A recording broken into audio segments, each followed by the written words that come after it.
ખેડાના ડાકોરમાં પણ શેઢી નદીના પાણી ફરી વળ્યા છે, જેમાં ભવંસ કોલેજ પાસે શેઢી નદી ઓવરફ્લો થઈ છે। ભવંસ કોલેજ કેમ્પસમાં શેઢી નદીના પાણી ઘૂસી વળ્યા છે, જેમાં પુલ પર પાણી ફરી વળતાની સાથે જ બંને તરફ બેરિકેડિંગ કરવાની ફરજ પડી છે અને તમામ જે વાહન ચાલકો છે તે પોતાના જીવના જોખમે ત્યાંથી પસાર થઈ રહ્યા હોય તેવું પણ જોઈ શકાય છે।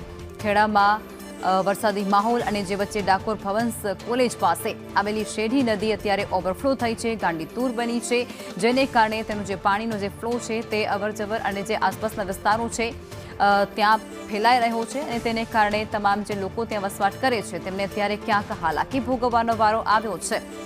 પુલ પર આ શેઢી નદીના પાણી ફરી વળતાની સાથે જ રસ્તાઓ પણ અનેક બંધ કરવાની ફરજ પડી છે। વાહન ચાલકો પણ ક્યાંક અટવાતા હોય તે પ્રકારની સ્થિતિનું પણ ત્યાં નિર્માણ થયું છે અને ઉપરાંત રસ્તાઓ બંધ થતાં ટ્રાફિકની સમસ્યા પણ ત્યાં ઉજાગર થઈ છે।